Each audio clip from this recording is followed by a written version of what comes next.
No disrespect, but racism exists, and I have to acknowledge it. And I can't just ignore it. But what I can do is not buy into the system. You know, if I want to do something, let me be the entrepreneur. What I believe happened in the 1960s is that we started looking for equal rights to be equal with other people. And what we stopped doing, and I heard you talk about Tulsa, we stopped using the black owned businesses. All right. As previously stated, before the audio wasn't working, we're watching Africans versus African Americans. Did slavery affect your family? We feeling a bit intellectual? Let's get right into it. And I feel like personally, we need to stop using the word racism when we don't get something or when something don't go our way. And just Let me keep jump in trying. real quick. No disrespect, but racism exists, and I have to acknowledge it. And I can't just ignore it. But what I can do is not buy into the system. That's a valid point. Middle ground. Step forward if you agree. Slavery affected my family.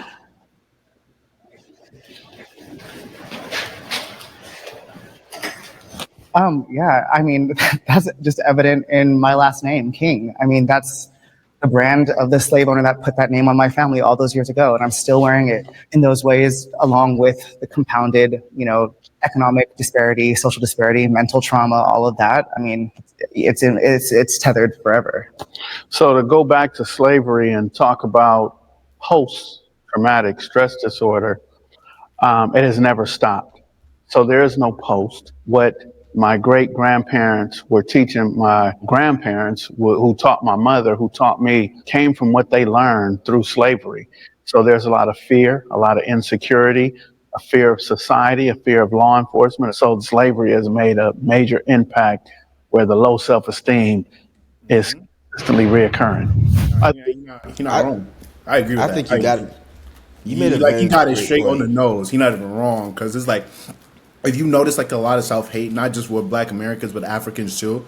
Like especially like nobody. I always say that, I'm like nobody talk about the after effects of the psychological after effects of like slavery and colonization of how like a lot of Africans too like we hate each other. A lot of Africans don't trust each other, they hate each other, or like a lot of Africans is like if you're light skinned or white, you're praised as a god in a sense, and it's really like the after effects mentally, psychologically, internally, and with each other is crazy sometimes when you really look at it and think about it. Like, holy.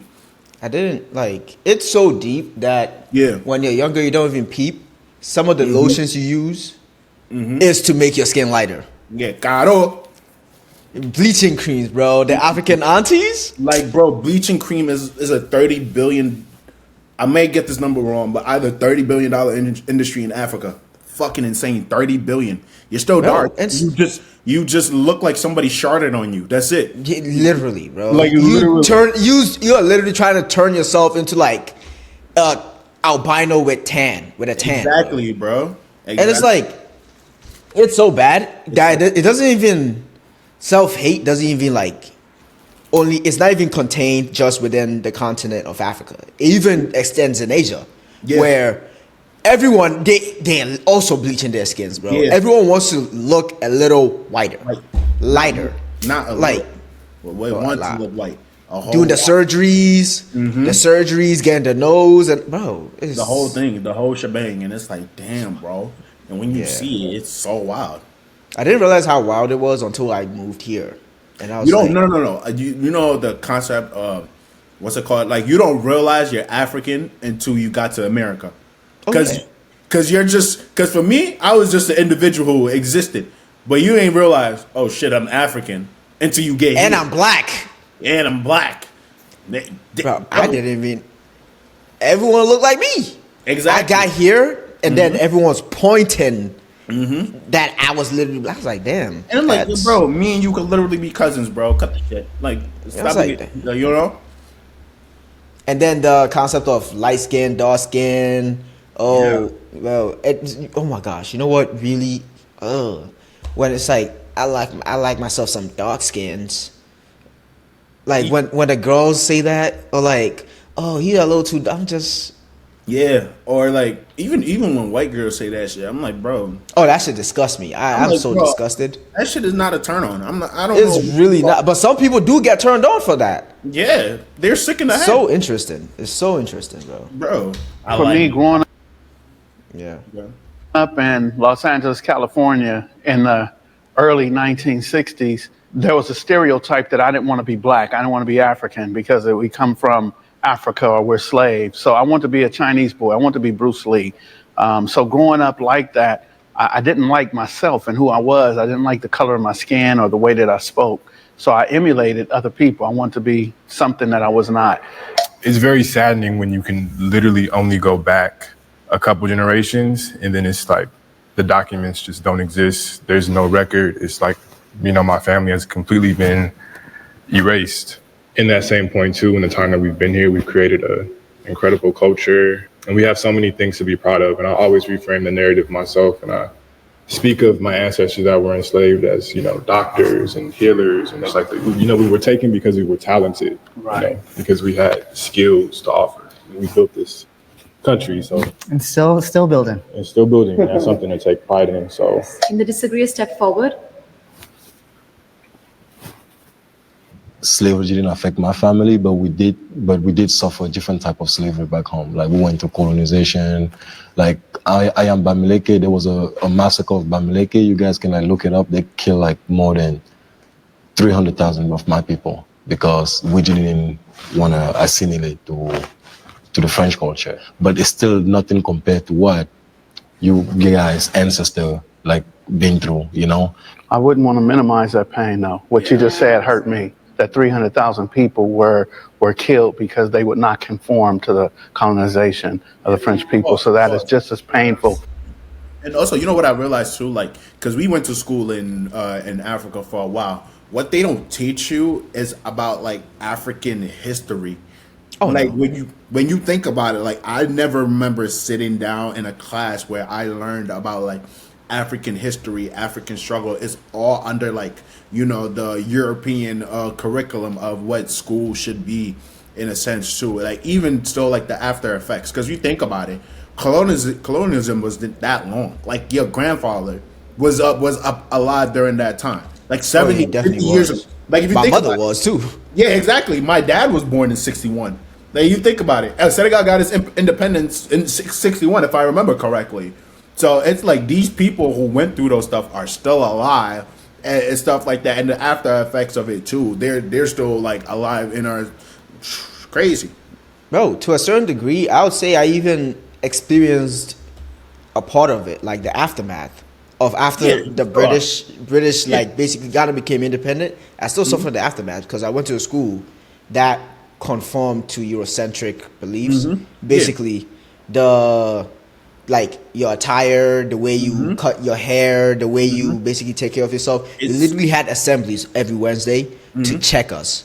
Yes. To literally check, and you get beat in front of everyone, which reminds me of what basically like Yeah.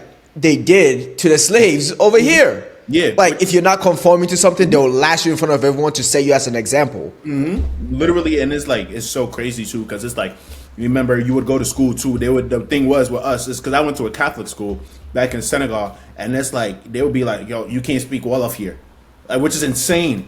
Imagine in school In my own country, in your own I'm country. paying you. When you're in school, you can't speak Wolof. You can't speak your native language, which is crazy. Which is like, what? It don't make no sense at all. But It's crazy stuff. But what that I would say, times have been changing very rapidly, and I think it's because like the accessibility of the internet, which it has the pros and cons of it. Like Yeah. now they don't beat kids at school. They all becoming degenerates. I will keep it a buck.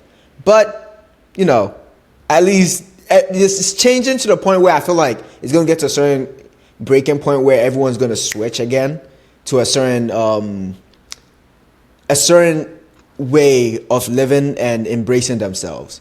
Like Yeah. colonization happened, and then everyone's trying to adjust. So we are at the point where the adjustment is coming, and no one really knows what to follow, what's right, what's wrong. Yeah. Then it's going to get to a point where everyone becomes better and sees themselves differently and empower themselves. But like, and I feel like also a part of it too has to do like with the globalization of African music too. Like you got now like in UK, like Burna Boy, Wizkid, Rema, Davido, all these guys. Like they got a lot of because you remember folks talking about I'm not African. And I've seen your mom before. You're African.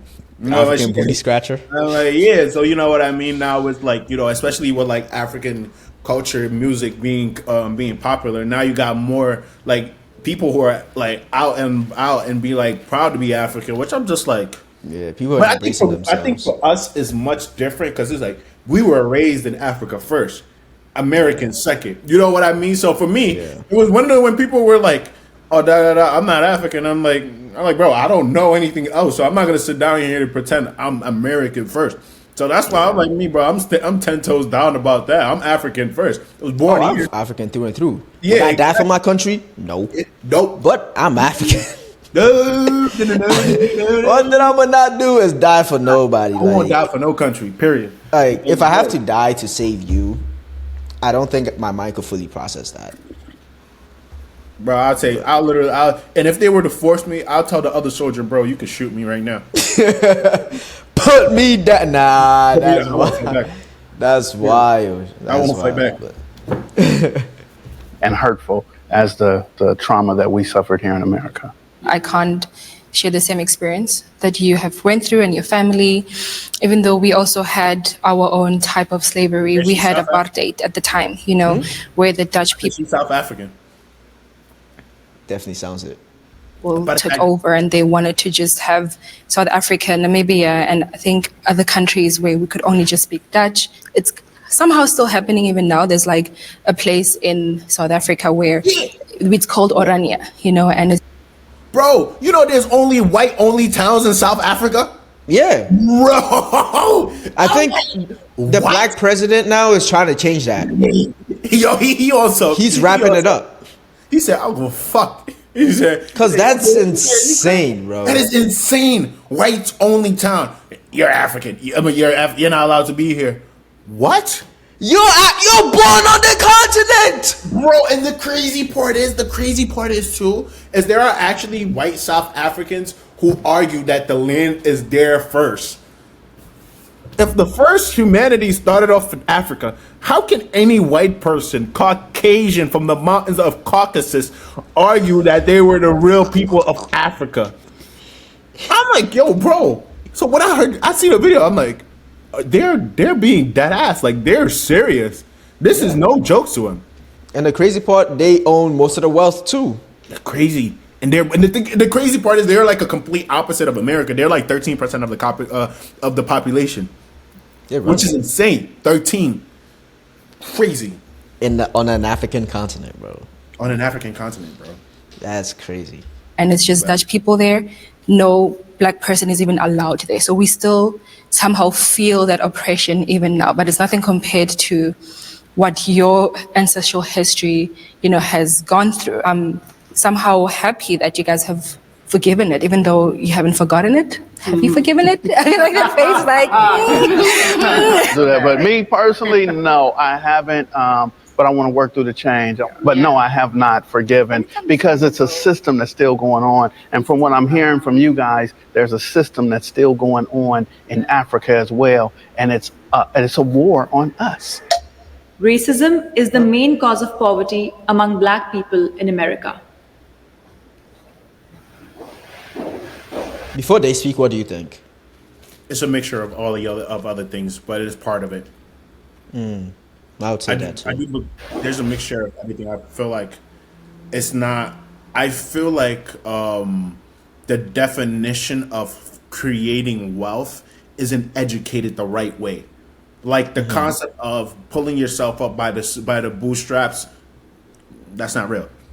If you think about it, like if you learn about it, wealth. We're talking about generational wealth where you pass it on from on to on. The concept of redlining, like true generational wealth, was basically, let's say, when the whole redlining thing was going down, the Jim Crow South and all that other stuff, when white people, the Great White Flight, when white people were moving from the city going to the suburbs, basically what's it called? A lot of it was like the American government incentivized people to give them low subsidized loans in a sense, whereas like they can buy a house, and houses, the moment that you buy it, it's gonna go up in value. So when you because I think it's like the concept, because I know if I might be miswording this wrong, but if I buy a house, let's say if I buy a house and let's say 30 years it accrues in values, so it might double, and then I pass it on to my kid don't have to pay taxes on that, so they can sell that house, use that inheritance, and then inheritance, yes, as an inheritance to use that money for something else. That's how a majority of it, white people have been able to create wealth. But people don't tell that concept. The concept of pull myself up by the bootstraps. Like, it's not real. It's real, but it's part of it, but it's not the whole story. But I think some could argue that because of racism being the underlying foundation, most things that would basically allow black people to flourish within the country are not provided due to racism being the baseline. Because I don't like your skin tone or your people, Absolutely. and because I'm racist, I'm not gonna give you the education you need. I'm not gonna give you the land you need. I'm not gonna give you the loans you need. I'm not gonna give you whatever you need. So I think that, I don't know what they're gonna say, but I think that's what they're gonna be basically saying. Because I mean, you have to have some extent. The country in itself was not designed to support, other communities besides white migrants coming into the country. No, yeah, because if you remember in the amendment or Constitution, whatever one it is, 3/5 of a person, brother, they ain't even call you a whole person. 3/5 of a person. That is insane. Imagine when I first heard that. Imagine I was like, why are they telling me fractions? Yeah, I'm like, what? That don't even make no sense.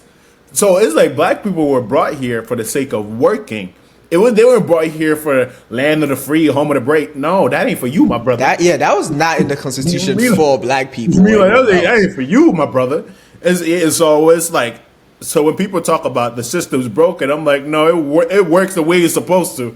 It's just ain't for you. It wasn't set up. It wasn't set up what I mean? for us. Yeah. One thing I peeped, I got my full name on this shit. You gotta crop that shit out. That is crazy. How the fuck do I edit it, bro? I don't know. You know what? Let's go with the videos. Racism is a very big issue that, talking about it, I'm really trying to be careful to not say anything that will be insensitive. If opportunity is right here, they will give it to people of other race than African American and Africans too. So if there's a job that maybe have math requirement, I feel like they'll pick an Asian person, or they believe, African Americans will not dress appropriate, so they will pick another person. They will always pick people that are not black over people that are black. And I also think, I think the crucial missing point when we talk about economic disparity, time is the most valuable currency. And if you have a stock that's the American dream is the stock, and during all that time, all that asset, the American dream was appreciating, and you're not allowed to take out business loans, you're not allowed to read, you're not allowed to write, you have to first fight to become 3/5 of a citizen, then you got Jim Crow, and then you got everything else. It's like you're now having to buy in at a price so high because the time is irreparable. You can't get that back. One black person today cannot, in one lifetime, achieve what generations of white families were able to do simply because they didn't have to compete with us to do it. Yeah, I agree with you totally. Yeah, I was thinking, just like you said, from a historical standpoint, we start with slavery, then that's centuries, generations of stolen labor, like you said. Then we get into Jim Crow, which is just an extension of that. Then we have redlining, we have mass incarceration, we have events like the bombing of Tulsa and Rosewood in Florida, and all these different examples of our wealth being decimated. And I don't say that to come from a defeatist or a victim mindset, but I think if we just have an honest conversation about history and what we've gone through when we've been here. Yeah, because also that's also something too, where it's I also look at it that way. You gotta look at it. There is what the system is, and there is what you gotta choose to how you gotta have your mind set up to succeed. Like, let me explain it. So it's like this is how I see life. This is a circle. What I can control, anything that I can't control, that's out of it. What the system is, I can't change that. So it's like you still gotta. It's the concept of if you shoot for the moon, at least even if you don't get it, you're gonna land on the clouds. You know what I mean? Like if I shoot to be a millionaire and end up making $500,000 for the rest of my life, at least that belief is gonna propel you longer. So there's individually and there is as a system. There's like, you know, even in the end of the day, you're gonna have some outliers of like of people who make it in a sense. You know what I mean? Yeah. Extending of that, like one thing I realize as people get richer, not for all, but there are some exceptions. As people get richer, they tend to move further and further from the communities that they grew up in, and at a certain point, they move so far where they're not impacting the communities they came from, nor the community, nor their people. Basically, the richer you get, the more you move into a different sphere, right? Yeah, and you become at a certain point, you become disconnected from who you were, who you are. Yeah, and if and when your kids grow up in that sphere you've moved in, they definitely will become even more disconnected from. That's like, for example, you grow up in the Bronx and then you become wealthy, right? You move to Beverly Hills or somewhere, some affluent, rich, predominantly white community, and your kids grow up there. Yeah, and there's no attachment. And the thing is also it's like, and a lot of those people too, like rich black people, in a sense, once they leave, once they make it out, in a sense, don't look back. No, not even the concept of not looking back and stuff like that. They become condescending in a sense of people lazy. They don't work hard. They don't want it bad enough. And there is truth to that as for individuals, but as a system, we all got to look at as a whole. As a whole, that's not the full story, because you got to understand. Like more and more as I'm getting older now and wanting to be in like certain spaces, I'm starting to understand, because we've been to college. Let's be honest, majority of the people we went to college to, they're not the smartest people over there.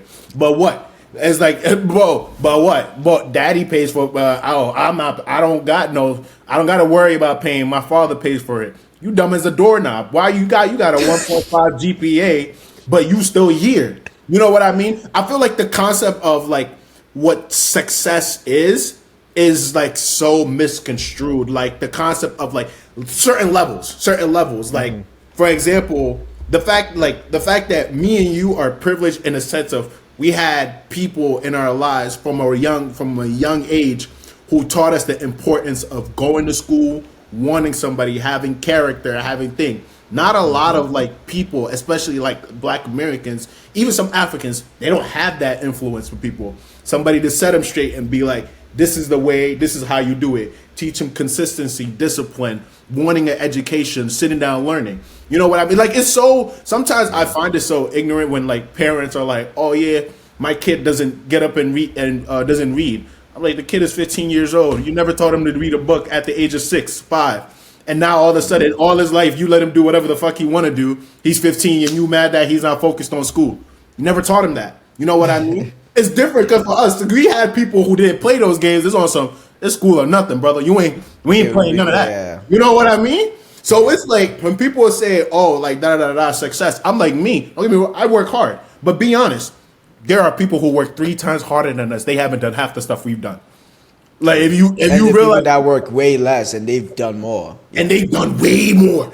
And you're just like, you? Yeah, you know what I mean? Yeah. So it's like there's so much things going on to like people who choose to teach you because you stand on the shoulders of everybody else who came before you, and you're a culmination of everybody else before you. Like if your mom or dad didn't teach you values, didn't teach you the importance of going to school, of wanting something, you're not gonna be here. You know what I mean? No matter what relationship you have with your parents at the end of the day. Facts. racism is definitely a big part of that. And there are a lot of successful Black Americans, a lot of millionaires, a lot of, business owners, but they're exceptions for sure for a reason. And there's a big difference between income and wealth. I would like to challenge the ideal that African Americans are lazy or that we don't have a good work ethic. I think there's this perception that, we're here, we're in America, how are we not doing better for ourselves? So I thought I was going to be the only one staying. I was going to be like, oh, I'm about to be like Kanye West. But okay, there's a lot of things we can use as an excuse to hold us back, to not to reach our potential. But it's up to us to look past that. Like me coming from Africa, I came here to better my life. I've heard a lot of Africans say that. Like a lot of Africans be like, "Oh, just move on. Why move on?" It's like It's because you're in a way you're disconnected from the pain of the people that grew up here. Yeah. So when you come, you're not really like you come with a different perspective. Yeah. So no matter, unless you really dig yourself into the trenches itself, learn it.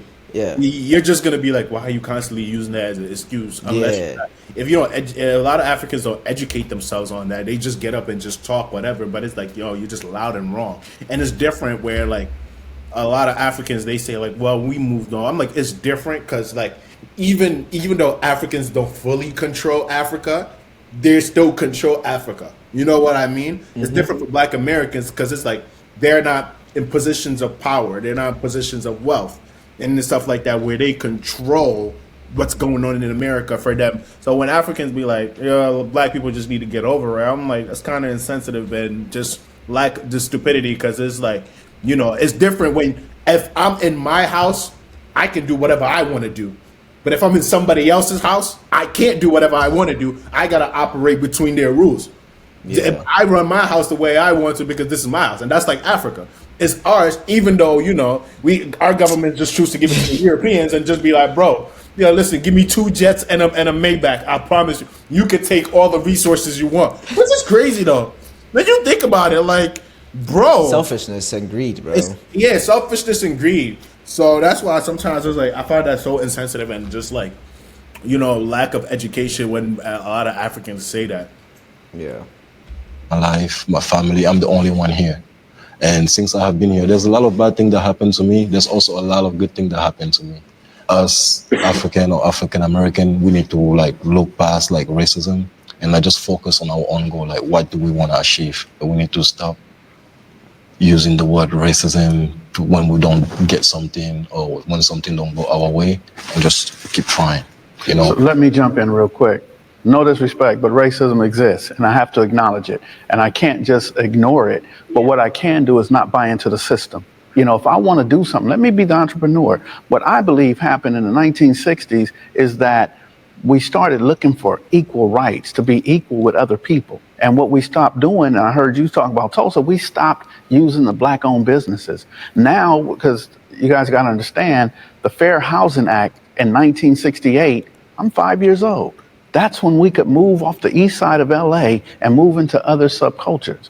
So what I wanted to do at 8 years old was go to IHOP. I didn't want to go to the ma and pa restaurant anymore. I wanted to go to, let's go eat at the hotels. So what we did is stop supporting each other and started supporting corporate America. So the racism plays a major part, but we don't have to buy into it. Yeah. I've been waiting to disagree with you, my brother. I'm waiting patiently. The thing is, even though I want to disagree. Now, yeah, he partially right with the supporting each other, and it's like also using the economic power towards the right resources, like towards the right things, like institutions, for examples. Mm-hmm. You know what I mean? Yeah. Yeah. Like supporting your own community to bring it up, basically, and growing it. But I don't know, in the past, whenever a Black community started flourishing, boom, there was always a mob to tear it down. We're gonna blow this shit up. Crazy. There was always a mob to tear it down, bro. Blow it up. So, huh? Prosperity. Oh no. Fire. Gold. Wealth? What? Oh no. No. You got more money than me? You got more. Tear that shit down. We gonna burn it. Crazy, man. Agree with you. I get where you're coming from. When I see black people talking about racism, all that stuff, I'm like, what is wrong with these people? You guys have food, you have EBT, all this thing, and you're here shouting about somebody is racist too. Just leave that person and move on. I feel that way. Like, why are they always like complaining? But when Black Lives Matters started happening, like, I sat down, I said, I need to actually know why these people are pained. And if we look at the history, what they've done to them, like if you actually sit down, watch some documentaries, how they were maltreated, I don't think if I'm actually born, I will forgive those people. I don't care. It's easier for us Africans that were raised in Africa to feel like they're complaining because we were raised through struggle.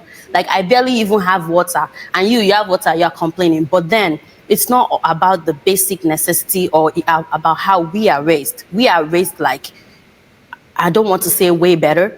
We might not have resources, but there's some way, like our own people will not look down on us or put us behind. So it's in their nurture that way. Like they just can't overlook it. And if you sit down, I've seen people die for less. Yeah.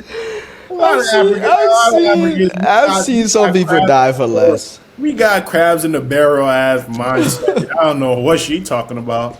I don't know what type of African. Let her cook though. Let her cook. sit down and watch everything in that the forefathers have been through for real, I changed my mind. No, they need to be angry. However, they should still move forward. I mean, we have police brutality back home too. True. We have, like, if you go to Cameroon, you see how Whose business is this? Yo, whose business is this? He's speaking like Yo, the African parents I've heard. yeah, bro. Talking. Like he said, police brutality. I'm like, no, you The police just got beat you corrupt. because they want money from you. They want you got corrupt cops. Big difference. They're different. I was Big difference. bro. So I'm like the history of like police stations and all of that. That shit started like 2 years after slavery was done. Cause it's like I'm like, bro. So I'm like, that was literally a whole system of keeping black people in check. Because it's like, think about it. You got a bunch of free people. You refuse to give them a job. You refuse to give them any work. And then so it's like, if I don't have nothing to feed my family, what I'm gonna do? I'm gonna steal. One way or other, I'm gonna eat. You know what I mean? So it's like created that system and it said so that what's it called? To keep them in check. And then Sun said, we got police brutality too. I'm like, bro, a cop smacking you around and say, I want $1 from you. That's not police brutality. I would rather take. I mean, that is the cop being brutal, but that is not the police brutality we're talking about. That's not the police brutality we're talking about. I'm like, bro, I'd rather go somewhere a cop says, give me $20 or you're not going nowhere. I'd rather give you $20 and go about my life. But then you rather, then you stop me? I don't know if I reach for my phone too fast. So why you stop me, officer? Because you're black. You're black. Yeah, boy. What? You fit the description. You fit the description of the man. You gonna question me? You talking back? Huh? Niggers? You gonna talk back to me? Nah, you know what's crazy too? Is the sundown towns. That's crazy. They kill you because you're in the town when the sun goes down. It's insane, bro. I better not catch you around here. By 4:45, you best get. You better be get. This officer treat us and they're black just like us. You're not even gonna believe it, you know. And in Cameroon we have this. Have you guys heard of the word like tribalism? So yeah, it happens. So we do get oppressed too. And I agree. So when I'm It's not saying the like same we need to type like of look oppression. past that, I'm not saying forget what happened to you guys or me. At the end of the day, we cannot just sit I hate the and fact- just grieve on the past. We have to be able to. What? I hate people like him. Like when somebody bring up a pain, like let's say, oh man, what's it called? Let's say I'm talking about, oh man, I got bullied as a kid, this and that. He gonna start talking about him being bullied too. But and it's like, bro, shut up. Like, Just let me shut up. talk. Like, Bro, like what? Bro, nobody asked you, bro. yeah. We got police brutality too. Yeah, police Not the brutality same, too. bro. Not Like the it's not the same level, bro. to move on, but not forget. if I could choose a place to live, it would obviously be my country. I love my country, but right now, Obviously. my country is not the best choice for me. There's a little genocide going on in Cameroon right now. So many innocent lives.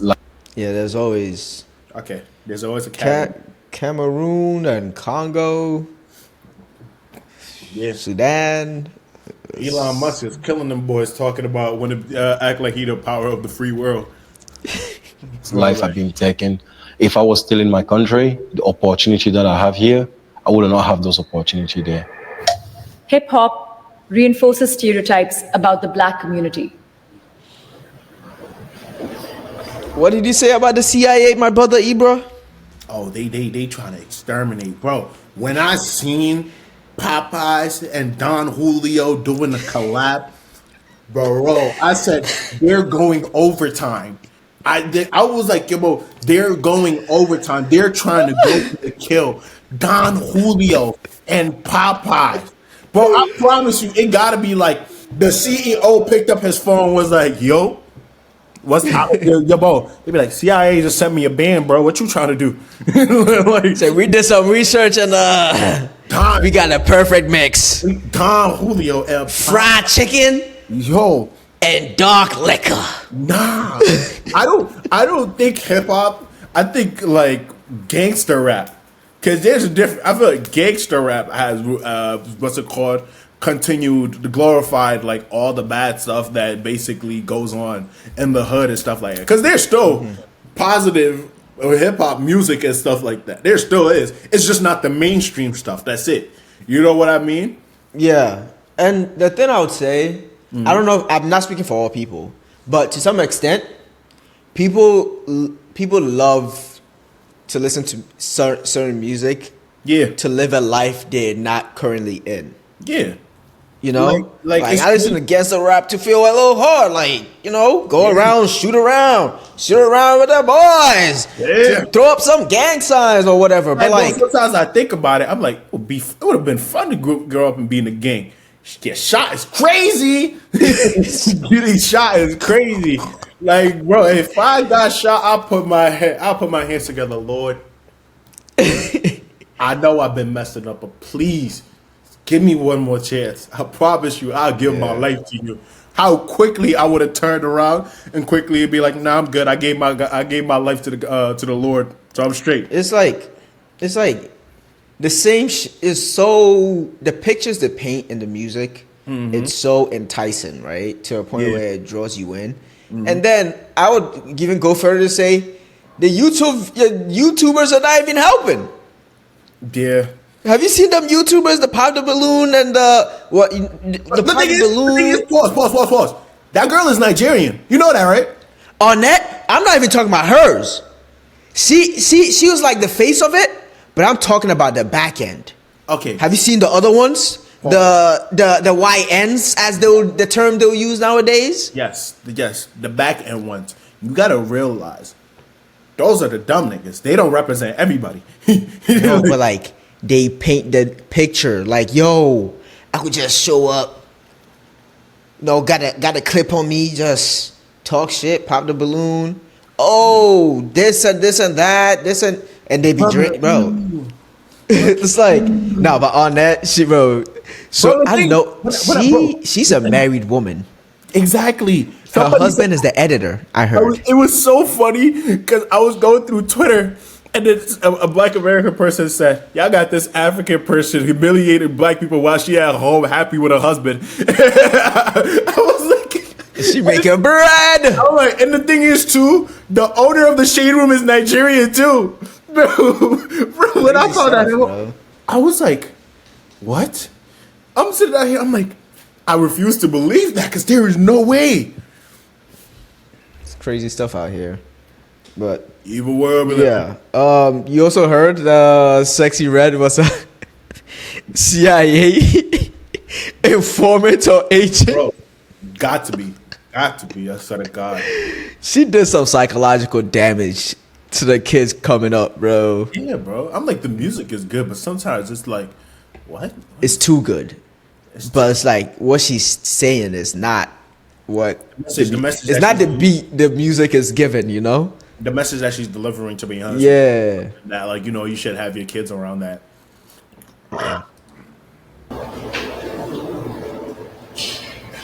In South Africa, we have our own version of hip hop. So we call it kwaito.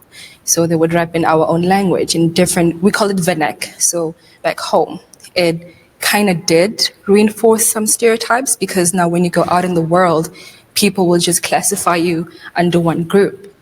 And growing up, also looking at American entertainment, looking at the hip hop that's done here, I'm like, oh, well, you're rapping about drugs, you're rapping about this. Of course it's going to happen. Of course you're going to go to jail. But getting older, you see the culture as well of hip hop. I had to understand that there's a culture within that. I was alive when hip hop started, and it was during a time where people rapped about what they saw, what they wanted in life.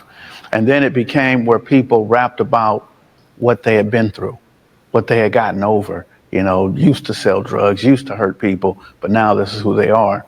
And I think it's gotten into now, and in our day and age now, it's where people are glorifying and wanting to pretend that these are the things that they do on a daily basis when it's not. So it went from storytelling to now really it's truly storytelling, but it's unhealthy for our culture. I don't want to on my radio and all I'm hearing is I put a bullet, you know, something. Like I'm like, that's what you would do. No, like, sorry. And then So it's like Nigerian. it's all about like talking about female body type, the booty, the thing. Like, don't talk about my booty like that. So I don't want to. Let me listen love to with your booty bounce. Oh, yeah, that's what I was about to say. Bro, has she met African men? Let me love with your booty bounce. Like, bro, Like, we gonna stop. yes. We gonna stop acting like African music don't be talking about some Yeah, crazy bro, stuff. everything about painting pictures about a woman body, Let me love with big your booty bums, and, bro. Let me love with Come your on, booty man. bounce. Say love with your Come booty on, bounce. I know she hears River on the phone. She was like, oh, Let's be honest. that's my man. Well, it's funny because it's like, what's it called? Like old African music would be like, my sweetie, my lover. Be like my everything, the reason why I sleep.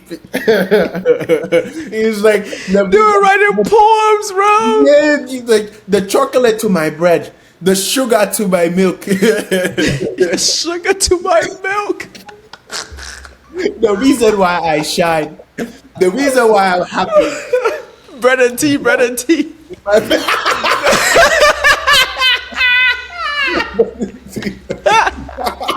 No, I do a disrespectful ass nigga, bro. Yo, Let's get back into no, it. Yo, that shit is not real, bro. God, he's not real. something that portray me as a female that way, or something that is talking about how you put bullets in my head. Like, if you actually do not come to America and see for yourself, you will think that most African Americans are carrying guns around and they just shoot randomly, or they just grab your ass or something like that. That's the way the music portray them. And music is a very important Oh element. my gosh! I just remember this music video that dropped. I don't know if I sent it to a group chat, but it was this rapper, right? He also does like street interviews, but he dropped this music video where they rented a U-Haul, and then he walked up to the mic, he started rapping. The U-Haul opened in the background, and Shorty was in the back of the U-Haul with another man, just actually having sexual intercourse. Damn. Like, and they even zoomed in. Me, as like someone back home in Africa, seeing a video like that, I'm like, yo, wow. I would think like, damn, these people are just degenerates. Whatever. And that's Yeah. that's also like the what's a propaganda? What I call it propaganda? Like the outside image that's portrayed to the world outside of America to about black people. Like for example, Asians. I mean, to some extent, it's got to be part of propaganda. Oh no, it is propaganda. Because if you think about it, what's it called? Do you know what United States what they spend more money on than the military is propaganda. If you look at the money, like it's propaganda. So majority of it is like when you see like in Asian countries when they emulate like black culture and stuff like that, they just out there doing like the most hood rat shit ever. And I'm like, You're like, what? I'm like, yeah, bro, what are you guys doing? Because that's all that's being funneled out. Yeah, that's all that's being funneled to the other side of the world. And it's like a lot of people too, when you tell them, I'm like, yo, bro, like, do not a lot of people know gang violence is like a small percentage of what goes on in the hood? I just live here. Like, you know what I mean? Like, oh my god, people people outside of the United States perception of the Bronx It's is crazy. still so bad. No. Not even outside of the United States. Let's go upstate. Let's go upstate. Upstate. He said, "Let's stay close to home." Let's stay close to home. Because one thing, going to college made me realize not a lot of people have left their hometown. Oh yeah. Majority of Americans haven't left their hometown. Like when I went to school, I had people. I was like, yeah, I grew up in the Bronx. They'd be like, oh my god, how was that? And I'm like, what the fuck is wrong? What? I'm like, What? it was like going to school in the Bronx. That must have been dangerous for you. I'm like, what? Are Don't run, don't trip. Yeah, don't trip, bro. And I'm like, yeah, shit done happened, but like, it happens everywhere. Well, like, yeah, what do you think is going on in the Bronx? Like, you know what I mean? Don't get me wrong. I ain't sitting out here. I ain't saying Bronx is the nicest place on this earth, but it ain't no war zone. That'll be a damn lie. No, people literally think it's a war People zone. think Because I know this dude that his whole perception of the Bronx is, have you seen Rumble in the Bronx by Jackie Chan? Yeah, I love that movie. Where everyone was like literally gangbang. Everyone's gangbanging in that movie. Yeah. That's literally what people perceive the Bronx as. Yeah, bro. Everyone residing in the Bronx is a gangbanger. Yes, bro. And that's crazy. Doing hood rat shit, bro. Exactly. And that's what made me realize how segregated America is. Because a lot of people's conception of even what's going on in their own state 3-4 hours away is completely out of sight. In the trenches. I'm like, bro. I'm like, got bazookas and shit. He beating up grandmothers. I got a gun. I'm robbing my neighbor. My neighbor walked through the room. Give me your groceries. I'm taking it all. For breakfast, I smack someone's grandmother. Like, what? I'm selling crack. I'm selling crack and yayo in the early mornings. I'm selling that dope to that. You got kids cutting up the lines. Yeah, but listen, I told my 9-year-old little homie, I said, put it in your pocket. I said, I got that bill money for you. I'm like, bro. Yeah. Or like, yeah, like, you know, they hear like you from the Bronx, like, you know, or like if you're educated and stuff like that, they'd be like, wow, you're a smart nigga.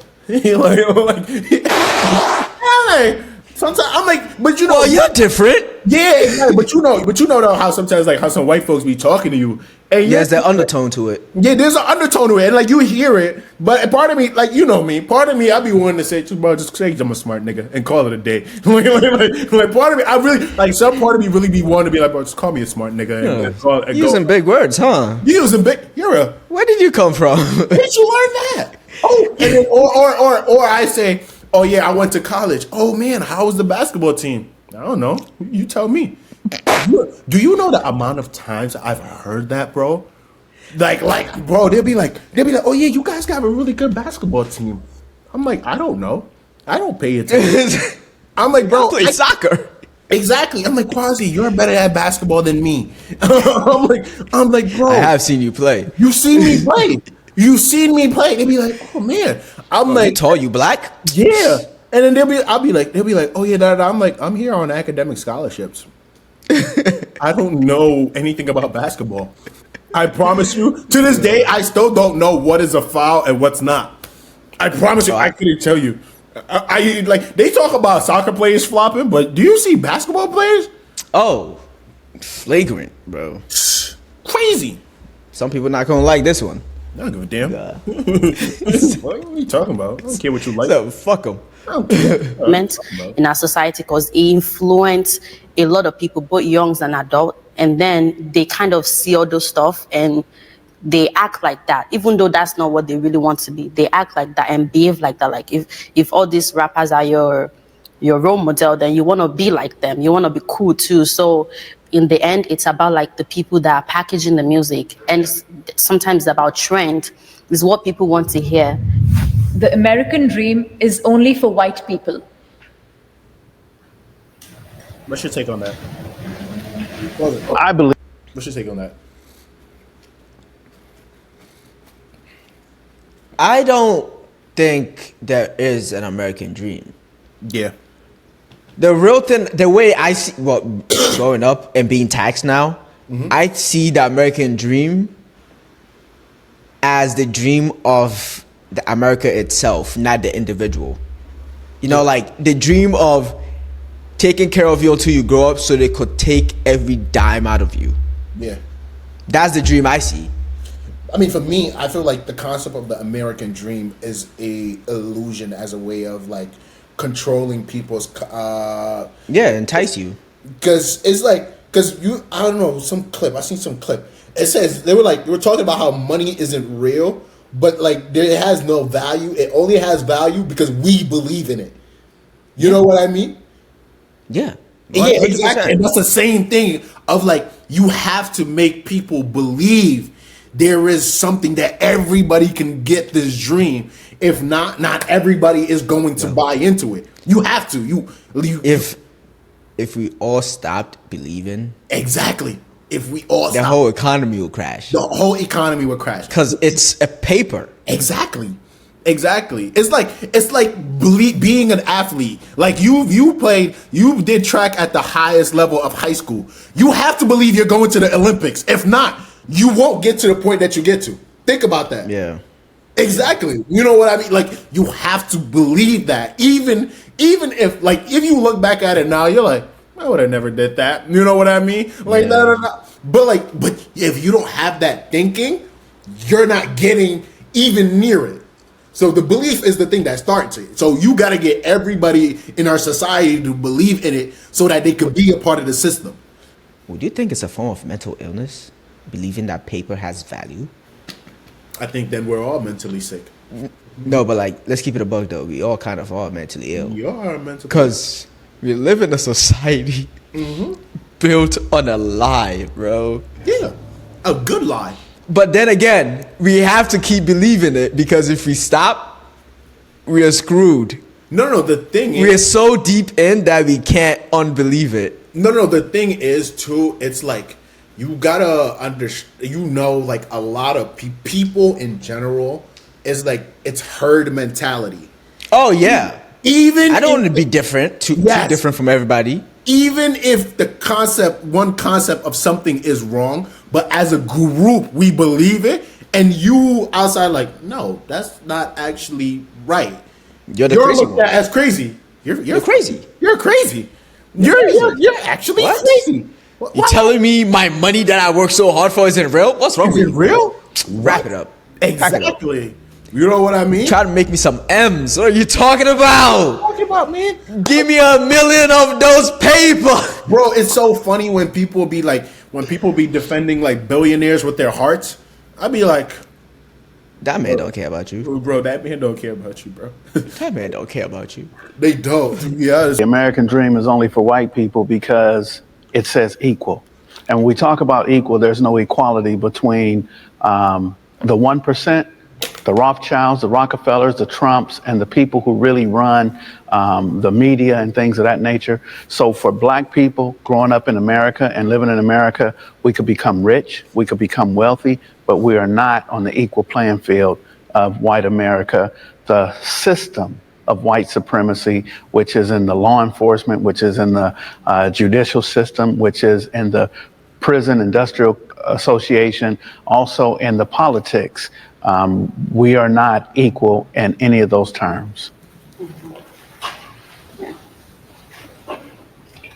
When I was back there and when you were speaking, I started thinking like, could we ever actually, as black people, have the American dream here in America? And I don't know if we really can, I'm trying to be careful with my words, but I do think there needs to be a degree of separatism. Like black people, we really need to have our own to fully take part in that dream. This is their My boy said, give us segregation. Give me segregation or no peace. Separate us! Nah, editor, if you're seeing this, cut this out, please. System. Why would we dream I like my job. I like my job. of being equal in a system that wasn't designed for us? Pause. The American dream, at least the way that I My thing is, I feel like, what's it called? The concept of being equal. You shouldn't reach for that. You should reach for economic power. Like, being equal to somebody else is like, bro, I don't care that I get to use the same bathroom as you if I can't make the same money as you do. I'm sorry. Like, no, it matters. It matters. That part matters. Don't get me wrong. But that's like the little things. It matters. You know what I mean? The big things at the end of the day is like, I don't care that, me and you can use the same bathroom. I want to make if I'm doing more work or same amount of work as you, or you do little and you're here and I'm here. You know what I mean? find it is, freedom of opportunity, freedom to choose what I want to do, freedom to acquire wealth the same way that anybody else can. Obviously, we're fighting the tides of time on that and our circumstances, but it's hard because it's hard to honor that, but then also want more for myself. And I think that as Black people, we're always teeter-tottering on that line of like, well, am I American? Like, do I get the American dream, or do we just tear all this down and build something new? White people are not the only people entitled to the American dream ever. Yeah. And I think that that's why we're all here, because our ancestors made it so that we can stand here and pursue that American dream. I wouldn't have been here if it meant that it was not for everyone. I wouldn't have even entered America. I feel like not just African, but other people as well in different countries. And from what I have seen, I've seen other people, even Africans and African Americans, succeeding in their own way. And that's why I feel like you said, you can interpret the American dream in a different way, whatever industry or whatever it is that you're focusing on, because there is a level of opportunity there. There is some way that you can be successful. Talking about Trevor Noah, who took over The Daily Show, it wouldn't have been possible for him coming in as an African. He got his American dream. It made us as well, other Africans, believe that it is possible. The American dream writes his check. So he gets to have wealth or whatever it is that he's experiencing, but the American dream is the one who writes his check, not him. What does he mean by that? I agree with you. I agree with you. But do you see how we would put it as? What? I don't get it. Yeah, I don't. I don't get what he's The talking. American dream is only for white people. He says the American dream. Oh, is he trying to say white people write his checks? Oh, that does make more sense. That makes more sense. It's the concept of like, listen, they control him, so they can pull him out of that position anytime he wants. I get it now. Like, it's one of those things. Oh, no. Like, because it's like, for real, he can never, ever, ever truly care about black issues, black problems to the fullest extent where it makes an impact. He's limited, yeah. They're gonna take that from him real quick. It's on some, you care about black? We gonna make you broke right now. The CIA is the top psychologist. They bro. Quick. They're not real talk. Like, when you look at like Black American history, you're like, yo, the CIA is good. Them boys don't miss. They think about it. What, dropping off they drugs? So good at their job, bro. Bro, dropping off drugs in the black community, and then what's it called? Drugs. They gave us crack. But bro, dropping off drugs in the black community, and then what's it called? Making that drugs illegal to use. No, giving you no job. So then now you got no choice either to use the drugs for the sake of, I can't support, I don't have nothing to do so but use drugs, or use the drugs to sell. Oh, you gonna sell that drug? We gonna put you in jail. So now it's just a bunch of black men in jail for trying to support their family using drugs, and you got the single household mother out there, and they just fuck up the whole dynamic from there on. Bro, do you know how, like, that's like Michael Jordan type of overtime play, like tween hezzy, behind the back, step back. Have you seen Bleach? Eisen? No. Basically MJ. Oh, okay. My guy just planned ahead. He saw everything. He was like, yo, I'm putting this plan into motion before you're even born. so that when you're born, you fall into the trap, fall get into it. cooked, and then I'm just like, I don't even know what's happening. I swear to God, bro. Like that's why sometimes it's funny because it's like, one thing I used to get told a lot is like, oh, you're big, so be careful. You don't want to scare white people. I'm like, bro, this was put in place before I was even born. What do you want me to do? You want me to go ahead and make myself small in every environment, every non-black environment I go to because I don't want to scare people? You scared? That's you. That's your business, bro. I don't care. Have you ever had the moment where, because I know for me, there was this moment where I was walking, like a white person, someone non-black was walking behind me. Yeah. Right? I'm literally ahead of them, minding my business on my phone.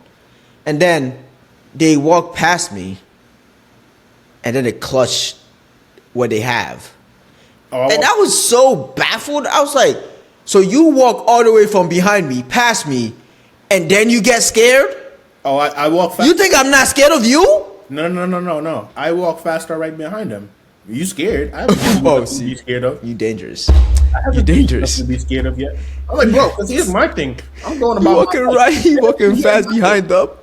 No, here's my thing. And this thing, like, this happened to me a couple of times on campus, too. I'm like, bro, people see me start running. Bro, you saying you run faster than me?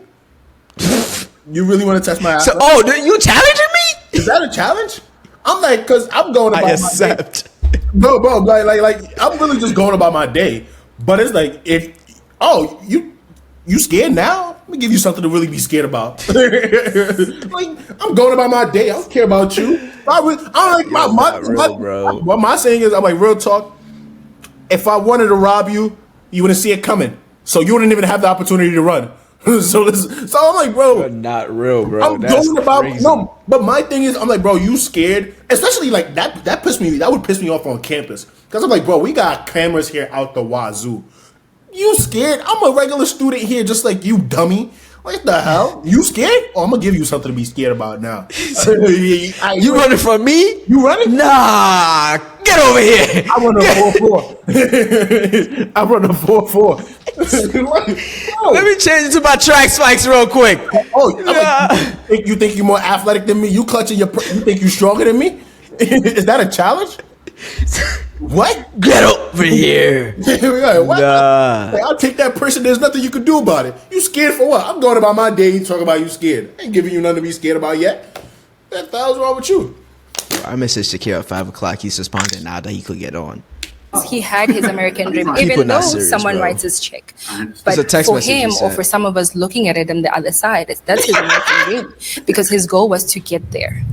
The biggest cultural shock I saw coming here was definitely the lifestyle, because the lifestyle I saw of America, especially Los Angeles, was portrayed as a very rich lifestyle. And of course, I came here as a student, and coming here, living here, and seeing the reality of it, seeing different homeless people, disadvantaged people, was really a cultural shock for me, because I didn't expect to see that. And I guess also the way people The were American handling dream each they paint. other, because It's not what coming it in is. as an African, I Propaganda. thought people were together. But since being here, I saw that there was a huge divide, or there is still a huge divide within the African American community themselves. If he had stayed in South Africa, would he have the same opportunity that he had here?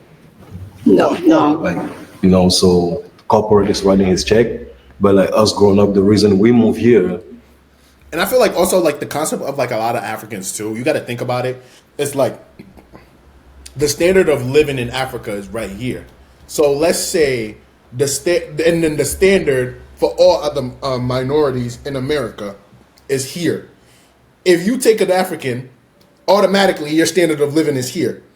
So the fact that you spent your whole life here and somebody else spent their whole life here, you coming here, you like, why the fuck you always complaining about some shit?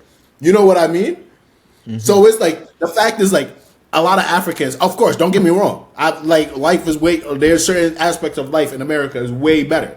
But it's like the fact that like, my life was way better from there to now is like that. I don't know how to fucking explain it, but like the fact that my life is better now when somebody complains, because I'm doing good now.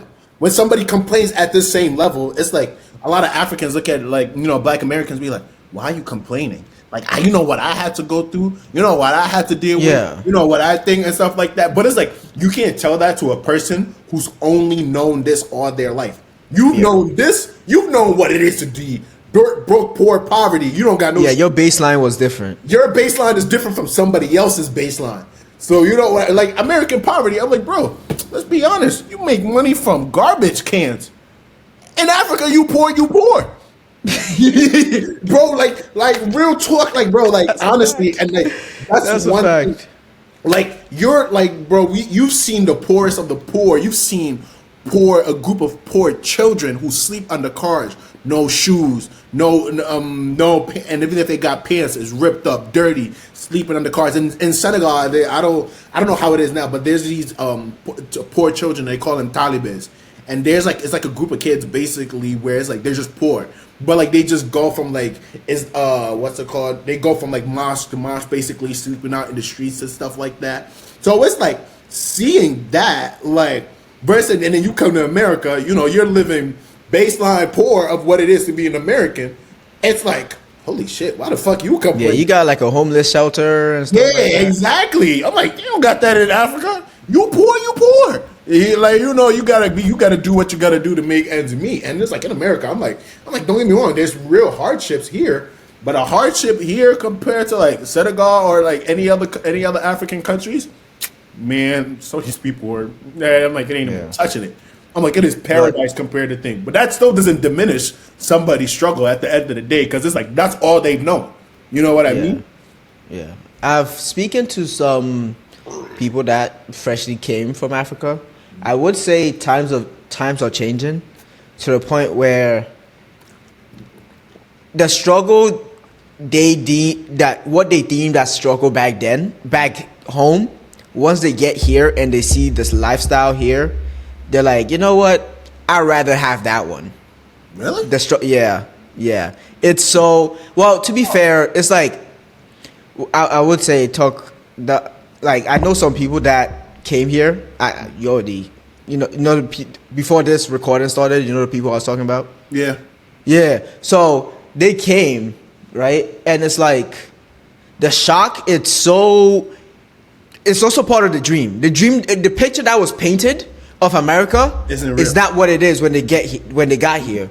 And yes, there's more jobs with high-paying jobs, but the standard of living, especially with the area they've moved to, right? The standard of living is not balancing out to the point they could be like, oh, I'm comfortable. I'm actually living. I'm living decently better than I was back home. Yeah. It's not like they literally know that back home they had it better because, for example, when we send money from here there, the conversion rate was way better. So they basically had way more money. So they were living more lavish back home. Yeah. Like even right now, people are living more lavish back home than we are here. Yeah. Because when we send money from like let's say $20, it's way more back there for them. So it's just like. Yeah, once you get here and you just like, damn, it's always that $20 was sending me ain't shit. Yeah. And I was like, welcome to the dream. And it's like, it's crazy too. Like, don't get me wrong, I'm grateful for my life. I'm very grateful and very thankful for where I'm at right now. But it's work every day. It is work every day. Like it is from morning to noon. There is no rest. I'm like, bro. Sometimes I'm like, bro. When people be like, "What do you do for fun?" I'm like, bro, sleep. Fun. Sleep. I'm like, bro. I'm like, sometimes I work so many hours, bro. I'm like, do I even want to do this? But it's one of those things where it's like, I got to. I'd rather work. Honestly, I'm like, bro, I got to. If you don't want to do it, you're not going to have the life you have right now. So it's like you have to keep going to keep it going. You have to keep going. You know what I mean? Yeah. It's because we don't have it better back home. Like for me, I'm the first person ever in my family in America. Everybody else is back home. Everybody's depending on me. That's a lot of weight. My mom, she's dying to come here. Like she's willing to do anything just for her to be in America. So for me, when I look at those like little things, I'm like, yeah, American dream is for everybody, you know? Like, yeah, we might not have the same opportunity as the white people, but there's still that little chance that a lot of us back home are willing to take just to get here. I trust law enforcement. I do. Another thing to say. All I'll right. keep it a Can buck. the disagreeer step forward? If I'm in danger, I trust I'll call them and they'll come do something. Now, if they pull me over, It's a different story. you know, but I'm not gonna go into the world thinking, oh, I'm getting pulled over. I'm about to get, I'm about to catch a couple of bullet holes. When I see a cop, I'm just like, all right, you mind your business, I mind my business. If I'm doing something wrong, I trust they're gonna stop me. If you're doing something wrong, I trust they're gonna stop you. Yeah. But obviously, there are like some cops who are messed up in the head. That I feel like there are people all around the world now who are messed up in the head. But I trust law enforcement to do to some degree the job they were hired to do. Nah. Because for me, it's like, I don't know. I feel like once you I sat down and learned about the history of police, like how it started, what and stuff like that, and then you learn and realize that like a lot of behaviors and institutions is passed down from on and on and on and on. You know what I mean? Yeah. So it's like the way of thinking of an individual in a sense, like, for example, even if sometimes some people be like, oh, there are black cops too. I'm like, yeah, absolutely. But at the same time, it's like these black cops were also taught to a certain The same extent, program. yeah, same program, and there's on some. If they see a black person, he looks suspicious, pull him over real quick. You know what I mean? I'm like, you could be black, but the moment you put on that suit, or you blue to me now. But it's like you can still trust a cop. When something go wrong, obviously, but at the same time, it's like I know what the programming is. You know what I mean? Yeah. It's like I trust you to a certain degree to do your job. Yeah, Like, I trust you to a certain degree to do your job, but I know what it is at the end of the day. Yeah. It's not like you give your full try. At the end of the day, they're a stranger. Yeah. Like, come on now. You telling me you're gonna wholeheartedly trust a stranger? Yeah. Like right now? Come on, keep it a buck. No.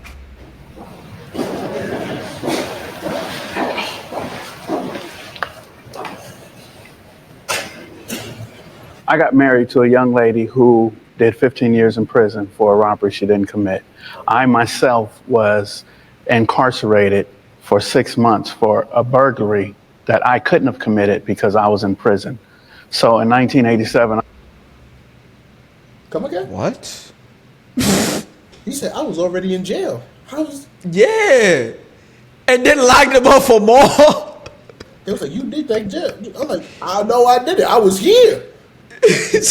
I was here. How did I get out there to rob them? I was here. What are you talking about, brother? I'm here. That's crazy. That's crazy. That is psycho. That's crazy. And the worst part is that you get out. Sometimes you'll be lucky to get some money, and they'll probably still tax that shit. Crazy. But you can't. and I'm get it out. doing 19 months in prison. When I came home in 1988, I was given a burglary charge and I had to sit 6 months. And the judge did not kick it out because there's no way I could have done it. He kicked it out because they didn't serve me the warrant while I was in prison. So I don't trust them. They lie and they do things, and it affects our people. So many people I know who have been wrongfully arrested, wrongfully convicted, and they actually lie on the stand. So there's no trust. As you guys know, I am from Richmond, Virginia. It was the capital of the Confederate. I have been brutally abused by. I will say, moving fresh from where he's from the Congo, right? Or Cameroon, yeah. From Cameroon to Richmond, Virginia. Yo, Like, bro, I swear to God, when I'm hearing about like, he didn't even go through the pains yet. bro, I swear to God, when I be hearing like Africans in certain places, I'm like, what are you doing? What are you doing there, bro? Like Africans in Russia. I'm like, Africans in China. What are you doing in China? Like, I get if you're doing business, but damn, like, You just got up, chose, and upped and leave to go to China. I don't go to places. I'm like, then again, it's like, don't get me wrong. We're in a privileged place where it's easy for us to be like, why are you there? Knowing damn well, Yeah, because we know, yeah. opportunities. Like, you know what I mean? But at the same time, sometimes it's like, what are you doing there? Like, what are you doing there? How did you even hear about that place? How did you even hear about that? I didn't even know planes went from Africa to China. Let's start there. No. Like, let's start there. I didn't even know, like, there was a plane that you could get up and be like, let me book a ticket to China. Even, like, Dead ass. PSA is going to be on some, what? Huh? You, China? Brother. Permanent stay? One way? A one-way ticket to China? You sure? This what you want? You saw this is the place you booked? You sure? Like, you know, because I'll be the type to be like, bro, we're avoiding it, bro. No, you're not. This is fake. You're not going. This is fake. You're not going. Nah. You're not going. Richmond, Virginia is crazy. It was by the police there. Like, personally, I was at the river on the 4th of July. I don't smoke. I don't do none of that. The police come and arrest me because I look like a drug dealer. Like, they arrested me. What? The stereotype. Then when I was in high school, my senior year, my father went to jail over a car accident. And I was left alone at 17 years old. I was grateful. One of my teachers took me in and like raised me. I try to stay away from the police as much as possible. First of all, they're human beings, and I think that just because you put a badge on doesn't magically bewitch you with like integrity and a desire to actually help the people around you. I think a lot of times police culture comes from police families.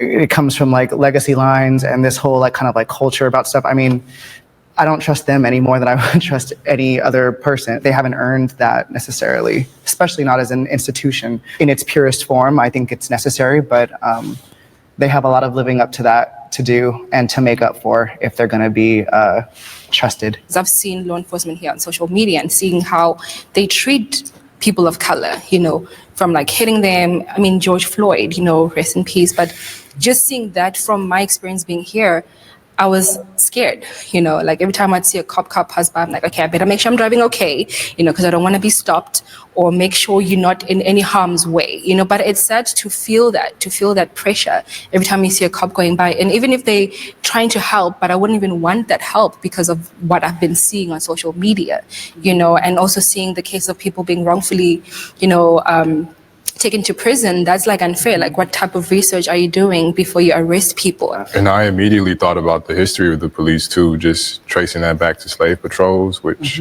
became our modern day police departments. And the fact that like if you have a felony you can't vote, like that to me is like, talk about the loss of the American dream. Like you are a citizen of this country, you should always have a right to vote.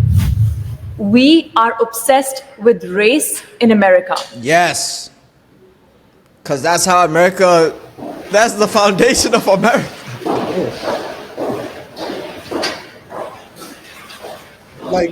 I think that word obsessed is such DEI an hires, word, bro. and I think that the way that When I heard that, oh my gosh, DEI hires. They're calling you the N-word with a hard R, bro. Exactly. Like when people be like, oh, you know, you're obsessed with race in America. I'm like, that's what America is. That's the founding foundations of America. If you think about it, the concept of manifest destiny, saying it's our job to, God brought up on us to go ahead and take over this land and colonize these people. Because God... Savages! Yeah, exactly. God brought it upon us crazy. to colonize his people. And then we're going to use Africans to build this country too. I'm sorry. How? And then they call everyone else savages. Exactly. So I'm like, bro, how can we sit down here and act like, you know, America wasn't built on racism? I mean, and it still is. obsessed with race too much. Like, no, white people are obsessed with race in this country. They've made their laws based on it. They've cast us out because of it. They've like destroyed entire groups of people because of it. So, I mean, we're just living in the ripple effects of the stones that were cast in the pond of history. So we're just reacting to it. So we would rather just be human beings and American citizens and, you know, people that are pursuing an American dream. We'd rather not have to think about race, but that we did not draw first blood on that. What else do you expect? Yeah, like, I mean, I'm not obsessed. For me, being in America, give me an opportunity to like meet and like discover so many different culture. that I would never see if I was in my country. I would just like True. maybe hear about it on the news. Yes, I agree. I think they are very obsessed with race. Even when you do like a easy application, like it doesn't matter what application you do, they want to know your race. They want to know, why they don't have a category for Africans. They call you African American. Yeah, like they You all get classified together. Yeah. That's the thing I started peeping. I was like, yo, shoot. want to know everything. The thing that pissed me off the most is that when they see you and they be like, "Oh, you have an accent. Where are you from?" Like, who cares where I'm from? Just sell me this thing and let me keep going. And then when you tell them that you're African, they be like, "What country?" Yeah, they're so obsessed with where you're from. You like Wakanda? Like, I don't believe that there's an obsession about race in America. I believe Brother, what did you just do? That was He said, that was oh, Wakanda. He said, "Tell him Wakanda." That's funny. That's funny. That's funny. I got it, bro. I swear to God. I got it. I swear to God, I gotta start doing that. Somebody asks me where I'm from. Wakanda forever. You gotta add the accent. Wakanda forever.